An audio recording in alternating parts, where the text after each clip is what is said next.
right, here we go. Welcome everyone to Sunday Morning Tinkle. Wow. All I can say is I take back ever saying that the previous season of free agency was the best we've ever seen. This one will never ever be topped. I mean, I think so. trades. It's not even free agency. It's the off-season moves in general. It's the trades. The broadcasting moves have been traumatic. Or not traumatic, but dramatic. Right. And then, of course, there's March Madness. You know, doing what March Madness does best. So, but with that, let's start with the Tinkle rundown. And Jason, you get to start. I thought I started last week. No, I did. Oh, was it? Okay, sorry. Yeah, I somehow remembered. I don't know. It's a rare week where I remember. Well, I mean, I know that you're going to go into deep detail about, what led to all the signings for the Chiefs. Well, they added their number 2. Juju Smith-Schuster ended up going to the Chiefs. And then just recently they added one of their main receivers, which we will talk about into some main detail. Well, they get his replacement in Marquez Scantling. I'm so scared. You look at those two receivers and like, not really the best guys in the world. You got a TikTok wannabe, and then you have a sort of alright receiver, not really the best. I mean, I hate to say it, but you look at Juju, he had a great quarterback in Ben Roethlisberger, even though he kind of went down a little bit. But Juju had some pretty good, had Big Ben. Marquez Scantling had Aaron Rodgers. They had 2 good quarterbacks. Now you get Patrick Mahomes, but you look at that, like, Patrick Mahomes loses his top receiver. They get in 2 scrubs, even though Juju can be alright. But I hate to say it, this Chiefs team is not going to be the same as it once was. I think they're going to struggle big time. And I think Patrick Mahomes is going to finally realize he might have to start pulling some things out of his ass than he used to with, having Tyreek Hill and Travis Kelce. Hate to say it, Travis Kelce is going to be the big targeted, double-teamed guy going forward.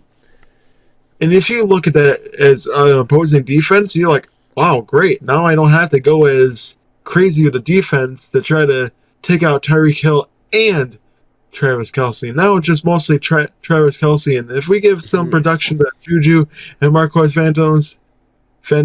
Scantling, we know, well, MVS doesn't really have the best hands in the world. Juju is Juju. Juju hasn't been good since AB left Pittsburgh. I mean, he hasn't been the receiver that everyone thought he could be. This is where we said this last week when, before, Hill got traded.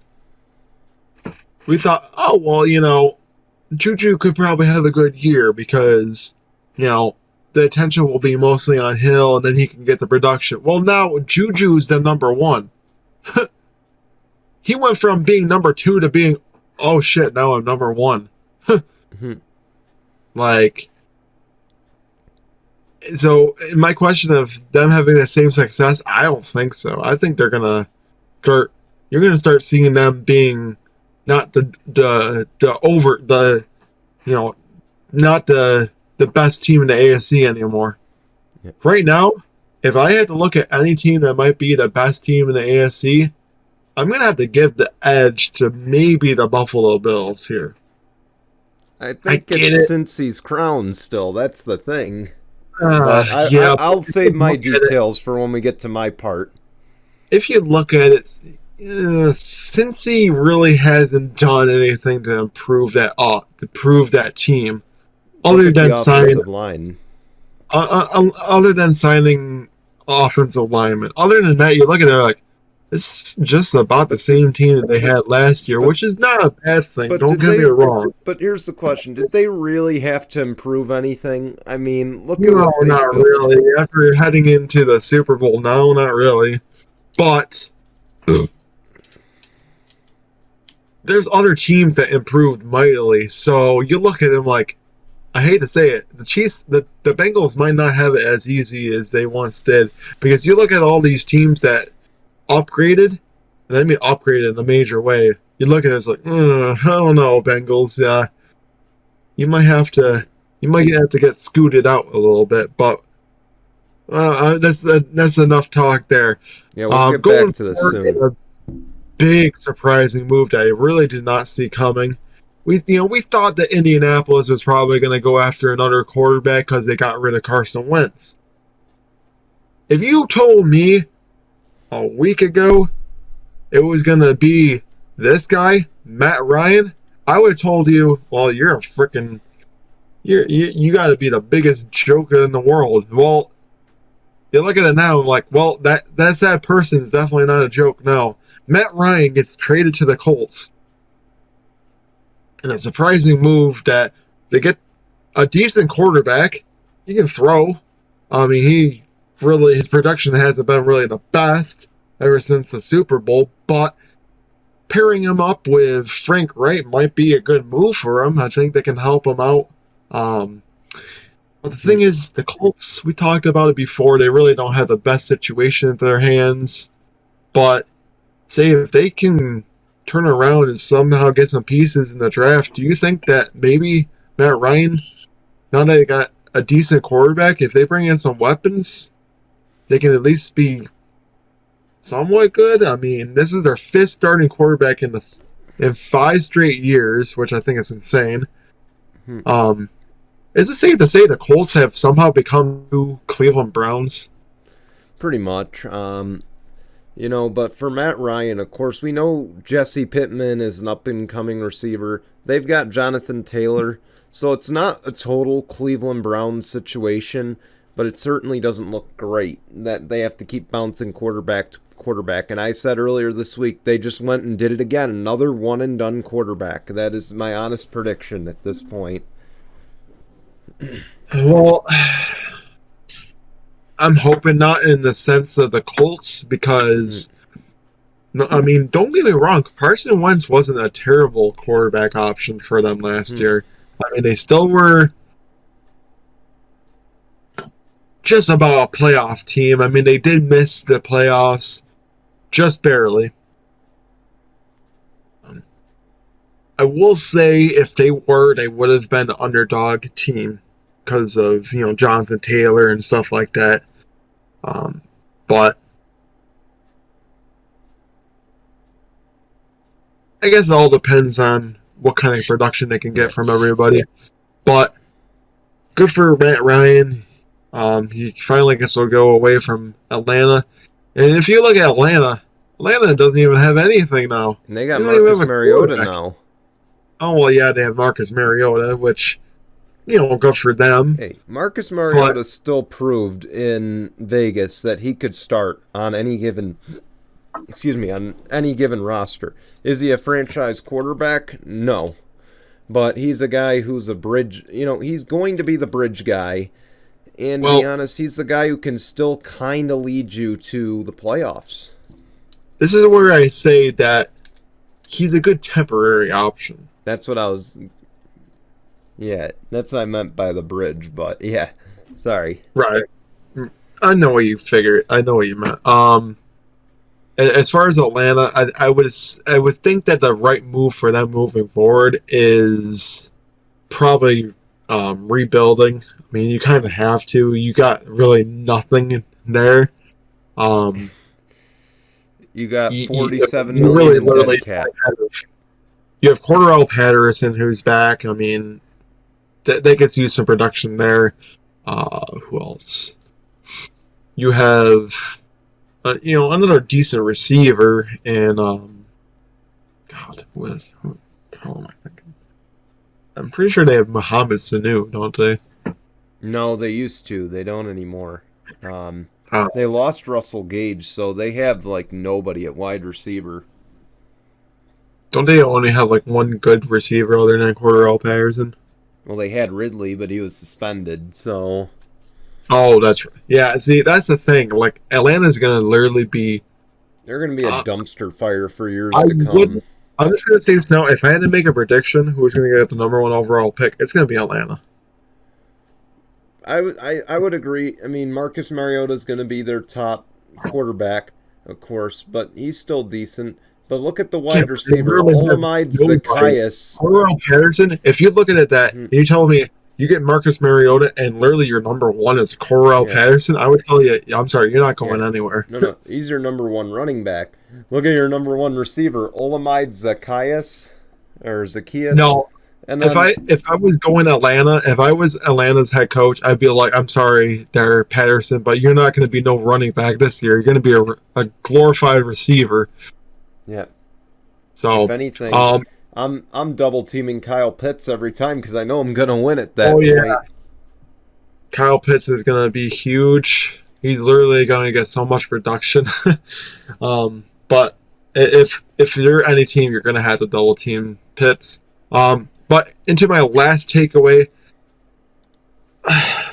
it just pains me to see him going to still in the same division, but a rival team. The Darius Smith is now going to the Vikings. What a big traitor! Oh, he gets No a worse face than off Brett against Favre. he gets the face off against the Packers twice a year for 3 years, 42 million. Um, it just sucks that the Packers weren't able to keep him around because Aaron Rodgers got very cocky and confident and thought, oh, well, it's all about me and I should get paid the top dollar. Well, you lost your top receiver. You now lost, like, your top linebacker. And you also lost another receiver. So let me tell you something, Aaron. Was it worth getting all that money? Because now you look at it like, literally your top receiver is fucking Lazard. Alan Yeah, Lazard is your Alan top Lazard option. and Are then you Randall Cobb. fucking kidding me? Like, Packers are literally going to be one of the worst teams to watch. Like, I can't even watch They're the Packers they're this gonna win year. the division and they're gonna win it ugly, probably based on how it looks right now. No, if I had to go any option, I'm really Probably pulling the more. So Vikings. I'm gonna have to say the Vikings. So Darius Smith is a hell of a linebacker. He's somebody that can get to the quarterback, and it wouldn't shock me if he sacks Aaron Rodgers a couple different times this year. So that's my takeaways. So All right, here we go. Let's go back a little bit. Well, actually, first let's start with the Chargers, of course. Chargers get Everett. If you remember last week, I said I wanted Eric Ebron. I still hold true to that. But Gerald Everett, let's not forget what he did with the LA Rams when he was over there. He did do some big things. Of course, then Higbee took over. But I don't know. I just question this signing because Eric Ebron, when healthy, again, I referred to 2018. If we can get 2018 Eric Ebron back, he's without question the number one tight end in the league. yeah, Everett, to be honest, even when he was with the Rams, he really didn't do enough to impress me. So I don't know about this. I feel like this was a lackluster signing at best. I mean, it seems like it. But you know, people are still wanting. Oh, we want Tyrann Mathieu. We want I've given up on that. We're not getting Tyrann Mathieu. I'm sorry. Yeah, isn't he still a free agent too? Yeah, he is. That's crazy.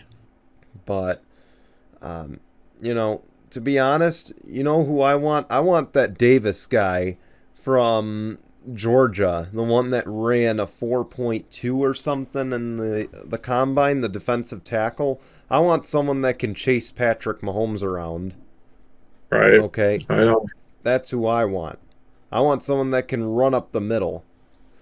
Okay, even if we have to steal Chris Olave in the draft, because we know one team will probably make a push for him, and that team's going to be in our division. Jason already talked about Juju Smith-Schuster going to the Chiefs. One guy said, fuck it, I'm out.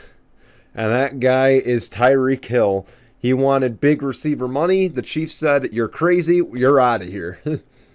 So the Chiefs have traded Juju Smith-Schuster for a first-round pick. Mind you, it is not the Dolphins' first pick. I should stress that. I believe it's the 49ers' pick in the first round. Yeah, it is. It is. So, yeah, Miami has the draft capital to make these moves.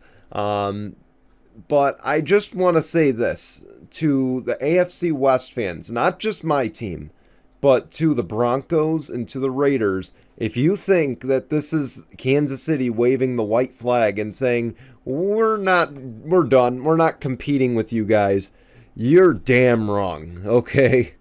If you don't think that they're still going to be the perennial threat, you've got another thing coming to you.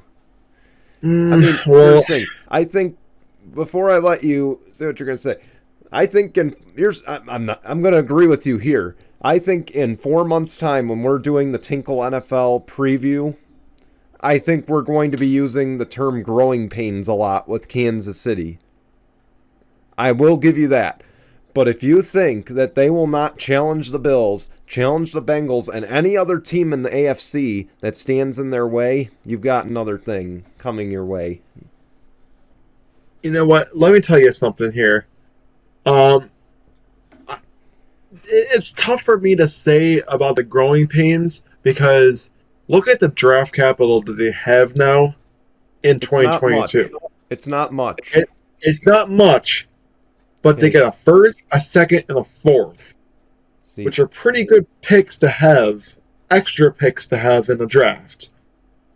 If I'm Kansas City, I would use that first round draft pick, which I know it's a late rounder because Kansas, with San Fran being into the, I think what they were, the divisional round playoffs. No, I think they were in the NFC Championship game, weren't they? The Rams, the 49ers? Yeah, they were. Okay, so, which means that they are a very late rounded. Yeah, they're 29 and 30. So the Chiefs will pick 30 and 30, or 29 and 30 this year in the draft. Which means, if I'm looking back, don't get me wrong, Juju and MVS can be good options. But if I'm the Chiefs, who's to say that they don't use that for a receiver? That's what I'm saying, that the Chargers, they have needs, but do I dare question that they play defense with their draft pick and take someone like Chris Olave off the board? Because Olave reportedly has the best hands entering the draft, and I believe he's one of the faster receivers too. So do you dare play defense and say screw it with the team needs? So I'm looking into it this way. I don't think the Chiefs are going to be too worried with some growing pains because I think with what they got heading into the draft, I think that they're going to choose who they could, that they desperately need. It's a way to save money, too. I mean, because I hate to say it, with Mahomes' big contract there, I'm sure that they couldn't afford Tyreek Hill and a big contract that he wanted. Which we've talked about it before. We said, well, once that big money comes, he won't be able to keep around everybody. Now it's happening. Yeah. But again, it's still, to me, the Bills and the Bengals to lose now. Okay? It's plain and simple. The Chiefs have dropped from the biggest threat, and sorry, but no matter who wins the AFC, if Tyreek Hill was still on the Chiefs, they would still be the top threat, the team everyone's chasing. They went from number 1 to number 3. Okay? Yeah. Here's the thing. You know, they would be actually, to me, more pressed to go for defense if they were smart, and trust that Patrick Mahomes can do what Patrick Mahomes can only do on offense. Right. You know, I guess I'm going to say this last note, at least on my end, is saying that, yeah, if you look at Miami's offense, it looks very scary. yeah. But the one thing that's lacking is like a Mahomes-like quarterback to lead that offense. I don't trust Tua. I'm gonna say this now. If you look at it right now, the only reason it doesn't look scary is because of Tua and his very inconsistent play. Yeah. If he was a lot more consistent and would sling that football around, I know he can be capable of doing it. And like I've seen him doing it before.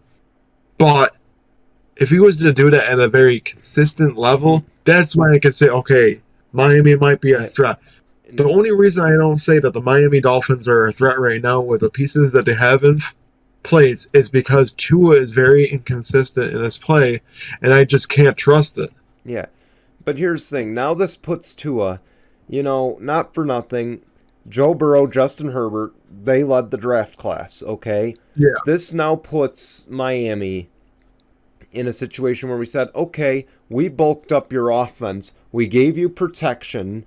You now have, in a way, a Joe Burrow and a Justin Herbert style offense with star players around you. Now it's you need to go out there and prove it. Because keep in mind, after this year, they have to determine if they're going to use his fifth-year option. Okay? We're that close to this. So this is why they bulked it up. This is why they weren't afraid to get rid of some of their draft capital that they actually have. Because guess what? Next year they're right back to having more draft capital. Okay? So this is now putting, to me, the utmost pressure on Tua Tagovailoa. Because if he does not perform this year, guess what? They got multiple picks again next year in the draft. And multiple first-rounders at that. So they could be like, guess what now? You're expendable. Okay? You're expendable. You're right. See, I'm going to say this now. I think that was the main reason why they picked up Teddy Bridgewater. Because, say, if Tua was to struggle, you still have a quarterback that can be ready and has proven to be a decent thrower, too. So, and you have a quarterback that has a very similar skill set to Tua Tagovailoa. Okay?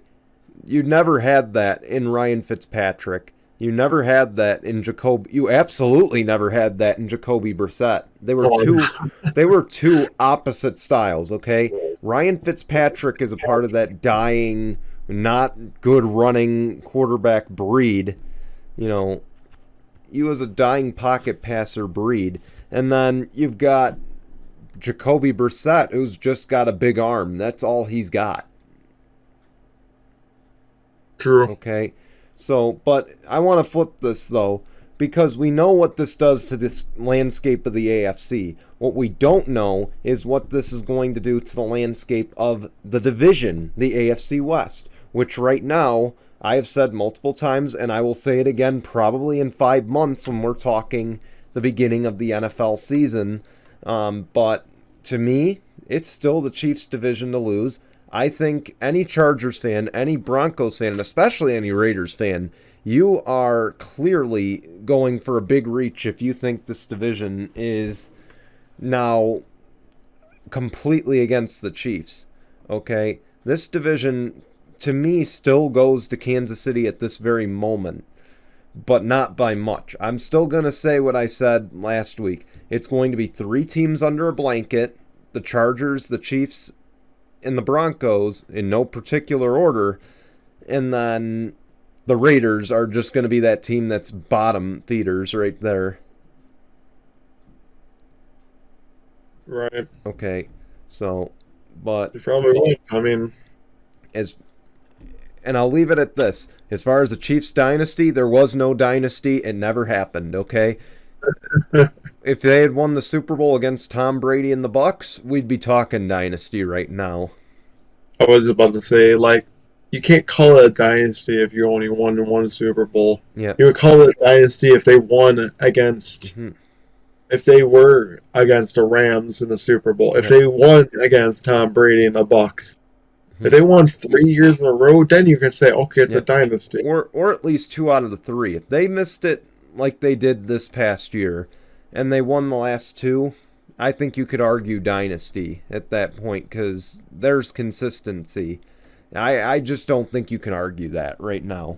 But anyway, on to the final one. And this is one that has been a long-kept, or the worst-kept secret in the NFL this offseason.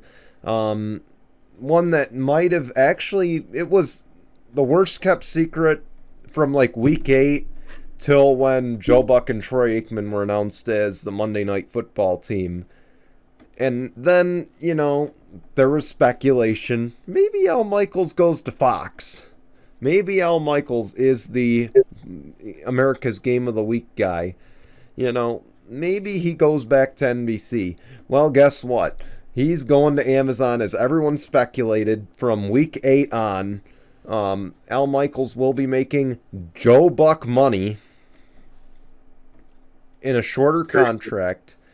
And on top of it, it'll be a pairing between the NFL's greatest commentator and college football's greatest analyst in Kirk Herbstreit. Crazy. Okay. All I can say is interesting is, I think, the nicest way to put it. I don't think it's going to be bad, but I think it'll be interesting. It will certainly be something to watch. Yeah. Makes you wonder who is going to be, like, as I would think the Thursday Night Football is still going to be on Fox and also NFL Network too. No, it's which not. Makes you think it's only Amazon this season for 16 games. Great. That's interesting. Yeah. We'll Crazy. see. It's a power move by Amazon. And it's one where you say, bold strategy, Cotton. I wonder if this one will pay off. Because you know what? Thursday Night Football has not done well since its beginning. It has not been a real catch. And now you have, to me, a stud lineup.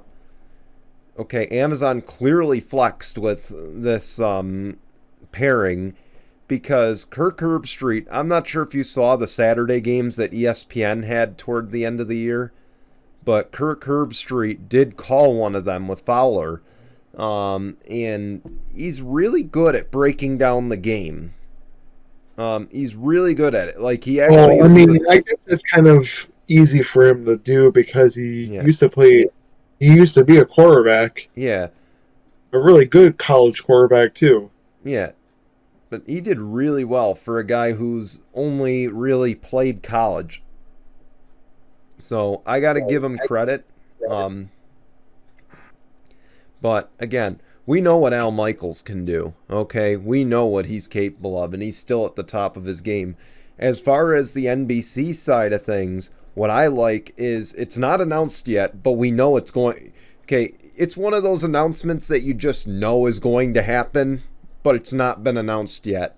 It is literally just unwritten that it's going to happen. Is that Mike Tirico, the former Monday Night Football commentator, will now be the voice of Sunday Night Football. And everyone on Twitter gives Mike Tirico absolute crap for how he calls games, but he's a hell of a commentator, and on top of it, he's now going to get that Super Bowl play-by-play on his resume. So, and who wouldn't want to have that on their resume? Yeah. I mean, come on now. And again, I bring it up every time I talk Mike Tirico, but another big thing that I like about him, he's a Syracuse guy. Newhouse School of Journalism. You know, he's already got the Olympics under his belt. And again, we talked about it at the beginning when this was all going down, is I think for NBC it comes down to flexibility, and Mike Tirico does it all. So we'll see how all of this pans out. He does. And again, we'll see how this all pans out. But now now Fox is on the clock to determine their next top broadcaster. Yeah, right? Oh my god. It's literally, should we just have the broadcasters draft at this point? Why don't we just cool them all? Okay, now Amazon and ESPN, they don't get a pick because they've already made their picks. But as far as CBS, actually CBS too. So as far as Fox and NBC goes, how's about this? We'll just have a draft. We'll have 2 rounds. You'll each get 2 picks. You just make your pick for the top broadcaster spot. You'll get 10 minutes on the clock. Roger Goodell can announce the pick so that way he can get booed for the second time in a year. You know. But anyway. You know, it would be interesting to see, like, for Fox, like, I don't know.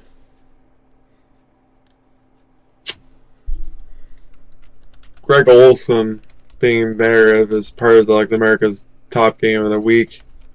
It's probably going to be Greg Olson, to be honest. If I had to guess. I don't expect Kenny Albert will be the guy for Fox for the play-by-play because he's already tied in with TNT and NBC. So then, let's see. It'd be nice if it was Gus Johnson, but I don't think that's going to happen. It's probably going to be Daryl, no, wait. Sorry, I'm looking through their broadcasters now. Yeah, Greg Olson's the number 2 analyst, so he'll probably get promoted. I don't see a number 2 on here. Sorry. But yeah, so I don't quite see the number 2 play-by-play listed on here, but I'm sure he's there. Don't know why it's not listed. But alright, I think that does it, though, for this segment. Yes, sir. Let's take a break. When we come back, we'll talk March Madness, and boy, did we have an upset. And we're recording Thursday. Did we just have a big upset or what in the Gonzaga game? We'll talk about it in a moment. I actually kind of spoiled it. Damn it. I'm sorry, guys. So, I guess see you in a minute, and I'll figure out what else I can't spoil for you. So, I just want to correct something from the beginning part, or right before we went to break. So, Kevin Burkhardt is the second play-by-play guy. So, Kevin Burkhardt, Greg Olson could get promoted. Could. Makes sense. But, again, Fox hosts 2 out of the next 3 Super Bowls. But let's leave it at that. We talked enough about announcers. So, let's move on to March Madness. Of course, St. Peter's continues their NCAA journey. They make the Sweet 16. Providence wins in a blowout. And then New Mexico State loses a close contest with Arkansas. And I just want to give a shout out to KeyBank Center, Buffalo, New York as well. Great job hosting the tournament down there. It was a lot of fun. In fact, let me take out my earbuds real quick. I'm not going to be able to hear you, so if you say anything funny, I'm going to miss it. But let me just show y'all what I got here. And trust me, I was not waiting for this story to say it. So for those on camera, I just want to show you. Got my little souvenir shirt here. Yeah. So, kind of Faith Hilling right there. But anyway. Moving on. Baylor is the first number 1 seed to fall. Oh, come on. You had to Faith Hill the fucking broadcast. All right.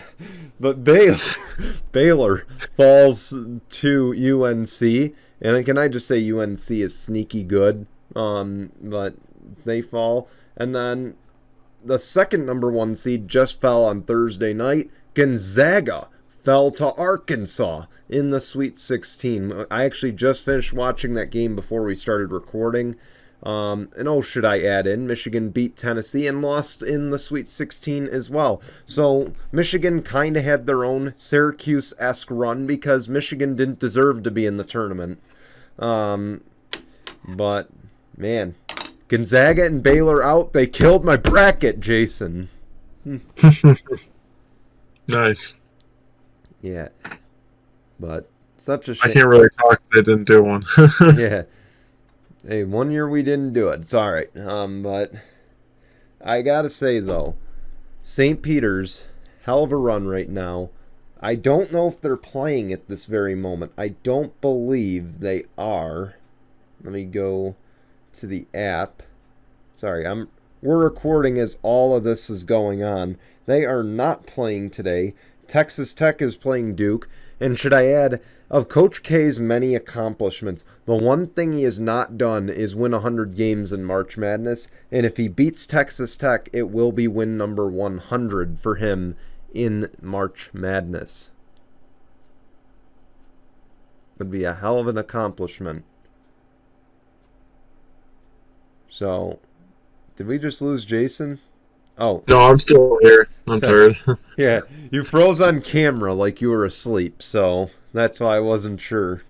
Anyway. No, I'm still here.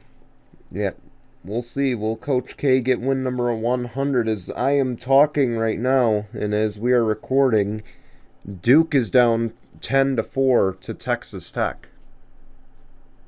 It won't last. I hope not. I'll say. Anyway, as far as, man, I can't even predict who can go to the Final Four. I can tell you, Houston and Arizona, they're both Final Four capable. Villanova, it looks like they're going to go at this point. We skip ahead to Friday's games. Providence looks strong. I think Providence could knock off Kansas, but again, that game is in the past as you guys are watching it. UCLA was there, and I'm impressed by Miami. I just want to stress that. Miami took down a pretty good Auburn team, so I'm very impressed with the Hurricanes. Jim Larinaga, a hell of a coach. Can he teach Jim Boeheim a thing or two? Because he's done a really good job of evolving with the game. But I don't want to snub Jim Boeheim too much. Well, he's the GOAT for a reason. Yep, he's one of the GOATs. One of the GOATs. But anyway, let's get on to Tinkle on this. Jason, we talked a few weeks ago about floor crews not getting out of the way and messing up plays. Wasn't it the Memphis Grizzlies one we were talking about a few weeks ago? Oh, it was the Minnesota Timberwolves. Minnesota Timberwolves. It was one of Pretty sure. But the floor crew didn't get out of the way, messed up a whole play. Well, guess what? We almost had a repeat in the NIT tournament. And again, NIT is the tournament for the teams that didn't make March Madness. Well, some of them. In Texas A&M, the Aggies floor crew, they were trying to clean the floor. Texas A&M got a steal, drove down the court, and wouldn't you know it, the towel guy left his towel on the court, obstructing play. Of course, thankfully the players saw it. They didn't slip and fall on it. But can I just say, as someone who is overseeing game day operations for a CYO program constantly, we don't go out on the court until there's a dead ball if we have to sweep it, let alone, maintain the floor. And we have a shitty gym floor, okay? We have a bad one. But, dude, seriously, stay off the court when there's games going on. And for that, for the towel boy, tinkle on this. Or at least wait till it's commercial break or... Yeah, timeout regardless. Or, timeout or... a stoppage of play. Yeah, something like that, Yeah. Like, I get it, if it's, necessary, the other day, I guess they had, don't want to, dive too much into like NBA, but apparently the Mavs Timberwolves game, they had a 20-minute delay because the roof was leaking. So Ooh. there was a few times where they had to go onto the court and wipe off some water because the roof was literally leaking water. Because I don't know if it was raining or whatnot, but 20-minute delay, and then even when they were still playing the game, there was some spots that were a little iffy. But the way that they did it, they stopped the play and let the people clean off. Yeah. You don't do it in the middle of the play and look like a jackass going on the middle of the court and trying to get freaking taken out by the basketball players who are clearly not going to stop. They get the ball from a wide open turnover, fast break down the court, and want to get an easy layup or a shot off. You know, they think they're not going to be like, well, there's this guy here, I should probably just like wait and stop. No, they're going to try to score a basket. They don't care about. I mean, they should probably care about the well-being of somebody there, but in reality, they're not really going to care about the well-being of that person. They're going to care, well, hey, it's my sanity and it's my millions of dollars at stake here. To try to make this an open basket. I don't care who's into my way. I'm going to freaking run his ass over. Same thing could be said about the college kids, too, even though they're not getting paid for any sort of compensation for well, they're playing. Getting some now for their likeness. They're getting some, which now they are, but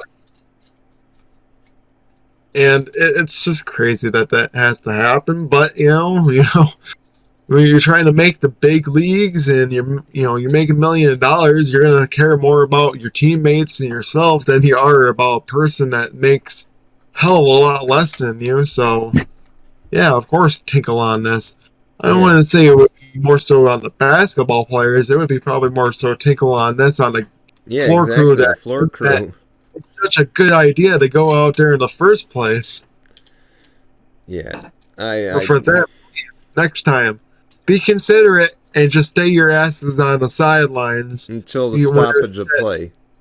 Yeah, exactly. So please, for your safety and everybody else's safety in that regard, especially and not the costing your team points. Off the court.